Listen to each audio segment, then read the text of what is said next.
Good morning students. Chapter 13 ये अपना third unit है। आप पहला कितना सीगा स्मॉल स्केल इंडस्ट्री, अज आप करेंगे लार्ज स्केल इंडस्ट्रीज। एक यहो जिहियां उद्योगिक इकाइयां होंदियां, एक डेफिनेशन के अकॉर्डिंग सूक्ष्म छोटे ਅਤੇ माध्यम जिहड़ी उपकरण विकास अधिनियम 2006 बनिया सी, ਉਹਦੇ अकॉर्डिंग उपकरणों की निवेश सीमा तो वध जिहड़ा निवेश करते हैं उत्थे उन्हां नूं आपां कहांगे वड्डे पੱਧਰ ਦੇ उद्योग।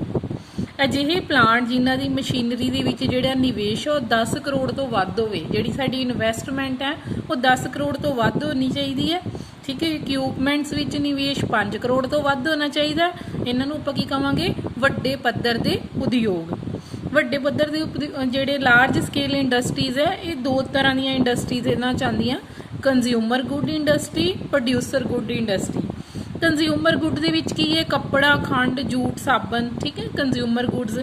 ਤੇ ਜਿਹੜੀਆਂ ਗੁੱਡਸ ਪ੍ਰੋਡਿਊਸਰ ਗੁੱਡਸ ਹੈ ਉਹ ਚੋਂ ਹੈਵੀ ਆ ਗਏ, ਜਿਵੇਂ ਕਿ ਲੋਹਾ, ਇਸਪਾਤ, ਮਸ਼ੀਨਰੀ। ਇਹ ਸਾਰੇ ਕੀ ਹੈ, ਵੱਡੇ ਪੱਧਰ ਦੇ ਉਦਯੋਗ। ਹੁਣ ਇਹਨਾਂ ਦੇ ਲਾਰਜ ਸਕੇਲ ਇੰਡਸਟਰੀ ਦੇ ਮਹੱਤਵ ਜਾਂ ਰੋਲ ਜਾਂ ਇੰਪੋਰਟੈਂਸ ਪੜ੍ਹਨੀ ਆਪਾਂ।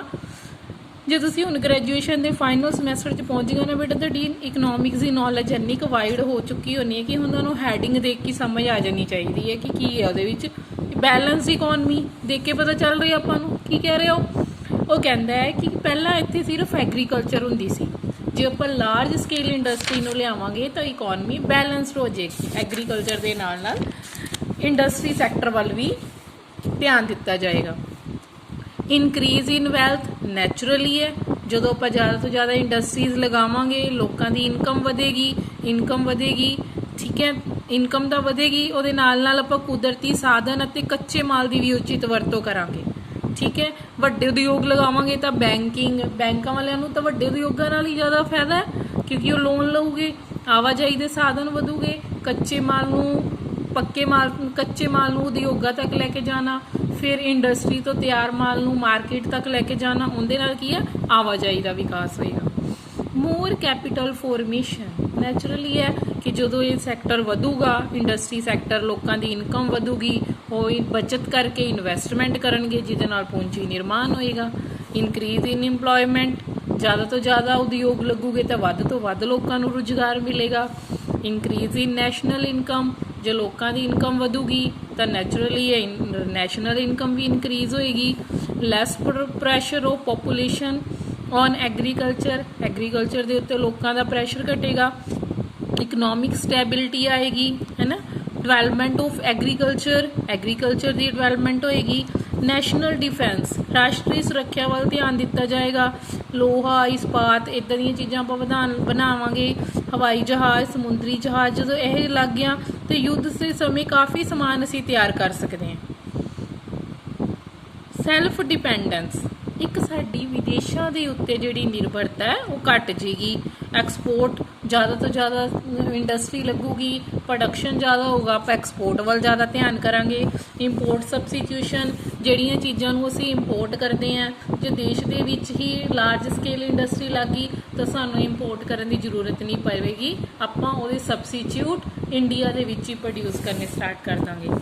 ਠੀਕ ਹੈ, ਗਵਰਨਮੈਂਟ ਦੀ ਇਨਕਮ ਵਧੇਗੀ। ਨੈਚੁਰਲੀ ਹੈ, ਜਦੋਂ ਐਕਸਪੋਰਟ ਇੰਪੋਰਟ ਹੋਏਗੀ ਤਾਂ ਗਵਰਨਮੈਂਟ ਨੂੰ ਟੈਕਸ ਮਿਲੂਗਾ, ਉਹਦੀ ਇਨਕਮ ਵਧੇਗੀ। Increase in standard of living, ਠੀਕ ਹੈ, ਵੇਜਿਸ, ਲੇਬਰਰ ਨੂੰ ਜ਼ਿਆਦਾ ਵੇਜਿਸ ਮਿਲੂਗੇ, ਉਹਨਾਂ ਦਾ ਲਿਵਿੰਗ ਸਟੈਂਡਰਡ ਇਨਕਰੀਜ਼ ਹੋਏਗਾ। ਲੋ ਕੋਸਟ ਗੁੱਡ, ਜਦੋਂ ਆਪਾਂ ਵੱਡੇ ਪੱਧਰ 'ਤੇ ਉਤਪਾਦਨ ਕਰਦੇ ਹਾਂ ਨਾ, ਫਿਰ ਕੋਸਟ ਨੈਚੁਰਲੀ ਘੱਟ ਜਾਂਦੀ ਹੈ।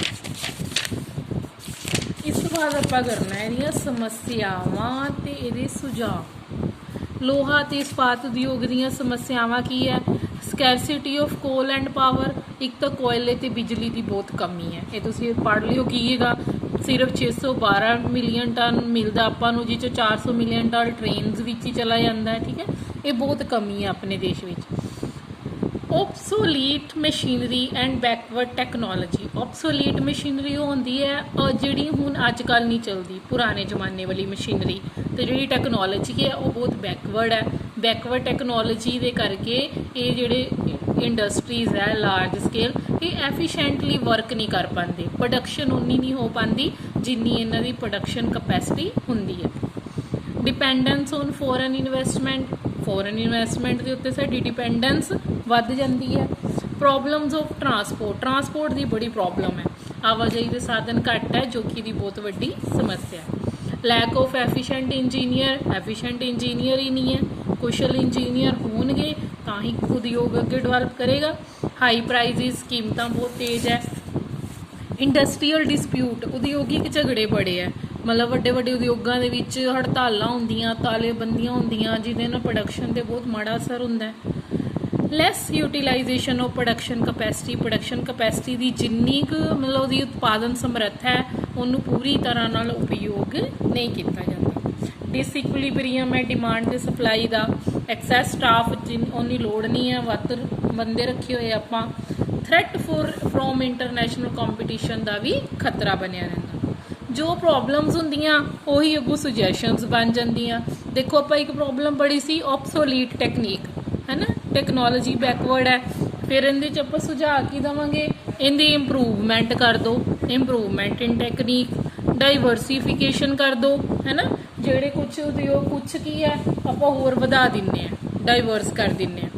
अरेंजमेंट ऑफ बेस्ट कोल, इदां दे कोयले का आपां अरेंजमेंट करते हैं जिंदे तो जिहड़ा तापता ज़्यादा मिले आपां नूं, ठीक है, जिहड़ी उहदी एनर्जी है ज़्यादा मिले बट उतों जिहड़ी बचन वाली सवाह है जां राख है वह घट होवे, वो हुंदा बेस्ट क्वालिटी का कोयला।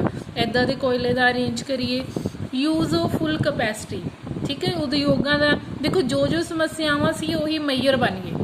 उन्हें कहा ना पहला आप एक पॉइंट उपर पढ़िया सीगा कि फुल कैपेसिटी का यूज़ नहीं करते, वो कहते वो करना चाहिए। Efficient management of public sector enterprises, जोड़े पब्लिक सैक्टर एंटरप्राइजिज है मैनेजमेंट एफिशेंट होनी चाहिए है, उन्होंने ट्रेनिंग दी जानी चाहिए है, ठीक है, वो पढ़े लिखे होने चाहिए है, उनके नाल की है उन्होंने एफिशेंसी इनक्रीज होएगी। डिवेलपमेंट ऑफ स्मॉल फैक्ट्री, छोटी छोटी फैक्ट्रीज की डिवेलपमेंट होनी चाहिए है। सोल्यूशन ऑफ लेबर प्रॉब्लम्स, जिमें वड्डियां तालेबंदियां होंदियां, हड़तालां होंदियां, क्यों होंदियां, क्योंकि लेबर नूं प्रॉब्लम्स है, उन्हां दीयां प्रॉब्लम्स नूं सॉल्व करना चाहिए है, ट्रेनिंग अरेंज करनी चाहिए है, प्राइस स्टैबिलिटी होनी चाहिए है, ये सारा कुछ की है इहदियां समस्यावां नूं दूर करन दे हल।